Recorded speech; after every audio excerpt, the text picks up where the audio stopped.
ಕಾರ್ಯಕ್ರಮ ನಡೆಯೋದು ಸಂಜಯನಗರ ರಾಯರ ಮಠದ ಪ್ರಾಂಗಣದಲ್ಲಿ.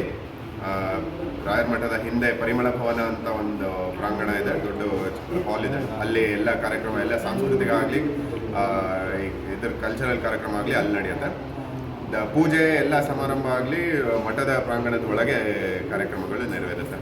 ಎಷ್ಟು ಜನ ಬರ್ತಾರೆ ಸರ್? 4 ದಿನದ ಕಾರ್ಯಕ್ರಮದಲ್ಲಿ ಒಂದು 2,000 ಜನ ಎಕ್ಸ್ಪೆಕ್ಟೆಡ್ ಇದೆ.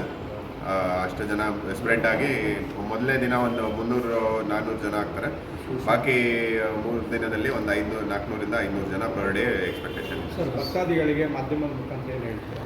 ಭಕ್ತಾದಿಗಳಿಗೆ ಹೇಳೋದು, ನಮ್ಮಂಥ ಒಂದು ಯುವ ಸಂಘಟನೆಗೆ ಒಂದು ಪ್ರೋತ್ಸಾಹ ನೀಡಿದಂಥ ನಮ್ಮ ರಾಘವೇಂದ್ರ ಸೇವಾ ಸಮಿತಿ ಅಂತ ಒಂದು ಮುಖ್ಯ ಸಂಸ್ಥೆ, ಆ ಥರ ಎಲ್ಲೆಲ್ಲಿ ಯಾವ್ಯಾವ ದೇವಸ್ಥಾನಗಳಿದೆ ಆಗಲಿ ಅಥವಾ ಬೇರೆ ಸಂಘಟನೆಗಳು ಯಾವ್ಯಾವೆ ಒಂದು ಯುವಕರಿಗೆ ಒಂದು ಪ್ರೋತ್ಸಾಹ ನೀಡಿ ಒಂದು ಸಣ್ಣ ಸಂಘಟನೆ ಹಾಕಿ ಒಂದು ಪದ ಹಾಕಿ ಕೊಟ್ಟರೆ ಯುವಕರು ತಮ್ಮ ಒಂದು ಧರ್ಮದ ಕಾರ್ಯದಲ್ಲಿ ಸೇರಿಕೊಂಡು ಎಲ್ಲ ತಮ್ಮ ಚಟುವಟಿಕೆಗಳನ್ನು ಈ ಒಂದು ಮೂಲಕದಲ್ಲಿ ನಡೆಸಿದ್ರೆ ಎಲ್ಲರಿಗೂ ಒಂದು ಒಳ್ಳೆಯದಾಗುತ್ತೆ.